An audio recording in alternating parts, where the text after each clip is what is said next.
Olá pessoal, nesse vídeo iremos ver como criar e configurar locais produtivos. Os locais produtivos dentro do sistema TOTS Moda, ele tem a finalidade da gente criar um local e realizar as configurações pertinentes a esse local, como por exemplo, tipos de cálculo de eficiência, tipos de cálculo de ocupação, quantidade de funcionário, que tipo de matéria-prima eu valido ao movimentar uma ordem de produção desse local para um próximo local, que tipo de serviço a gente valida ao realizar um movimento de remessa para industrialização quando é um local externo. Eu só posso mandar para um local de costura ordem de produção que tenha o serviço costura. Eu não posso mandar ordem de produção que tenha um serviço de tecelagem ou tinturaria, como por exemplo. Então, todas essas configurações elas são realizadas dentro dos locais de produção. A gente inicialmente configura esses locais, né? Cria todos os locais de produção e no futuro a gente cria a programação da ordem de produção. Mas o intuito desse vídeo, nesse momento, é a gente ver como se cria locais e realizar essas configurações a cada local de produção. Vamos lá? Bom, pessoal, vamos então criar nossos locais de produção. Para isso, vamos acessar aqui o menu TOTS Moda, Produção, Engenharia Industrial. Nós temos aqui ó, o local de produção, o componente que a gente utiliza é o CDF-FM003. Quando a gente abre o CDF-FM003, ele tem aqui um níveis parecido com o que nós temos dentro do cadastro de produto, tá? E dentro do cadastro de serviço nós vimos em vídeos anteriores. Então, se eu clicar duas vezes, tá? Nessa empresa aqui eu tenho já uma estrutura que eu montei inicialmente e ela se inicia ali ó, com código 77 e eu dei o nome interno empresa 6. Tá? Selecionei. Aqui dentro eu tenho o 1 PCP, 2 corte. Vamos criar uns locais de produção, por exemplo, de costura, tá? Então eu posso ter assim, ó. O próximo seria o 3, né? Digitei 3, costura, tá? Salvei. Se eu tivesse apenas um local de costura dentro da fábrica, eu poderia pressionar um Tab, que eu iria para uma próxima tela, e lá eu realmente iria efetivar a criação desse local. Mas eu quero exemplificar um local que tenha costura com dois grupos, tá? Então eu tenho o meu chão de fábrica, chamado costura, tem um local de costura, e dentro desse local de costura eu tenho dois grupos de costura. Então eu venho aqui, ó, um, grupo 1, salvo, né? 2, grupo 2, salvei, tá? E agora sim, eu vou efetivar a criação desse local chamado costura grupo 2. Então, perceba que eu ainda estou no CDF FM003, vou pressionar Tab, ele pede uma descrição reduzida aqui, não é necessário utilizar, tá? Vou pressionar Tab novamente, ele abriu para a gente o CDF FM004. O que, que nós temos aqui? Ó? É a tela onde que realmente eu vou efetivar esse local, tá? Então, ele traz para a gente uma descrição, ele trouxe aqui abreviado e concatenando com um que eu descrevi aqui em cima, tá? Então o 77 eu dei o nome lá de int emp6, então ele trouxe para cá. O 3 eu dei o nome de costura, trouxe para cá. O 2 eu descrevi como grupo 2, trouxe para cá. Se eu não desejo mudar essa alteração aqui, dessa descrição, permaneço assim, tá? E eu vou clicar em salvar. Tá? Agora ele habilitou para a gente esses botões aqui. Isso significa que esse local foi criado, tá bom? Nós temos aqui várias opções tá, dentro dessa configuração de local.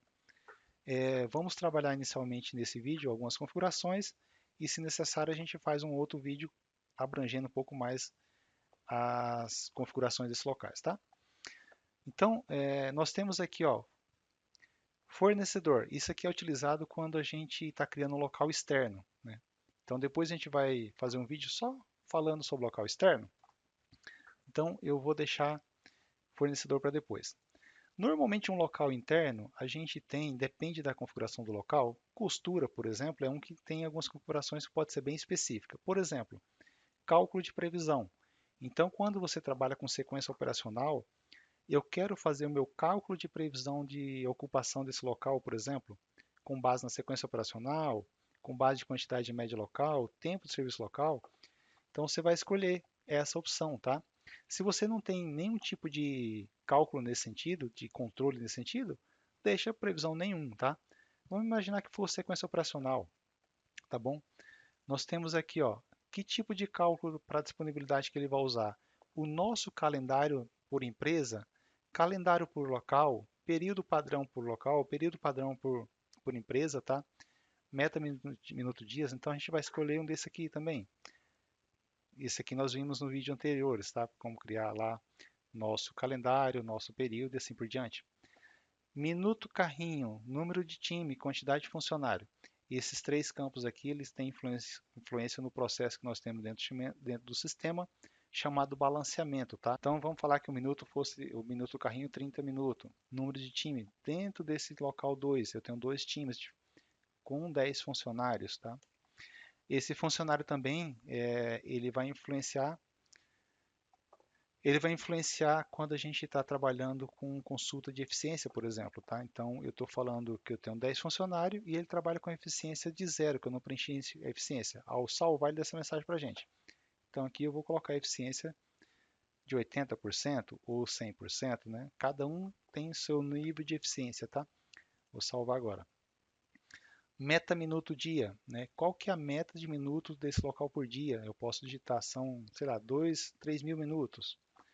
Meta de QT, quantidade de peças por dia, são 1.200 peças, tá? Esses campos aqui, ó, média minuto dia e média QT dia, eles serão preenchidos e abastecidos automaticamente pelo sistema. A partir do momento que a gente começa a rodar a produção e fazer o fechamento diário da nossa produção, com esses movimentos ele passa a alimentar esses dois campos, tá? Observe que nós estamos aqui com a nossa data de produção dia 21/2. Nós iremos ver como fazer essa virada de data ainda no futuro aí, tá? Unidade de tempo, né? Então eu posso também ter aqui, ó, se eu controlo por minuto, hora ou dia, né? Quando esse local estiver numa programação de ordem de produção, eu vou dizer que a OP demora um dia nesse local, demora 30 minutos, demora uma hora, tá? Então é só opcional também. Normalmente quando a gente trabalha com sequência, isso aqui a gente não configura, tá bom? E quando eu coloco isso aqui, ele habilita aqui embaixo, ó, tempo local, tá? Hora, então eu posso preencher aqui, tá bom? Tempo limite, eu posso digitar, ó, limite 5.000 minutos, tá? Se eu colocar 5.000 minutos aqui, tá? E eu programar 10 ordens de produção, tá? E o tempo do produto dessa OP atingir 5.000 minutos, ele vai falar que esse local não pode mais ser movimentado para ele, tá? Eu não posso movimentar mais ordem de produção para esse local 981 porque eu já atingi os 5.000 minutos. QT limite, que é esse campo aqui de cima, eu posso limitar por quantidade. Ó, eu só posso receber nesse local até 2.000 peças. Então, se eu tentar movimentar uma OP e essa OP passar de 2.000 peças que já estão nesse local, ele não vai deixar eu movimentar, tá bom? Centro de custo, eu posso configurar um centro de custo para esse local. Tá? Isso aqui a gente não vai ver agora. Local agrupador é um conceito que o sistema tem, onde eu posso agrupar os locais de produção. Tá? Isso aqui normalmente é utilizado para locais externos, né? Mais comum utilizar nesse sentido. Eu posso ter 10 locais de costura, costura da Maria, do João e assim por diante. E eu não sei no momento que eu vou fazer minha programação da OP, eu não tenho uma definição para onde que eu vou mandar. Então o que, que eu faço? Eu crio um local agrupador, agrupador costura externa, com o nome, por exemplo. E eu vinculo o meu local de produção externo a esse agrupador. Tá? Depois eu coloco na minha programação da ordem de produção esse local agrupador. Tá? E, consequentemente, na hora que eu for movimentar essa ordem de produção, o sistema entende que esse local que eu estou movimentando é um local agrupador e ele vai pedir para mim, ó, selecione o seu local destino.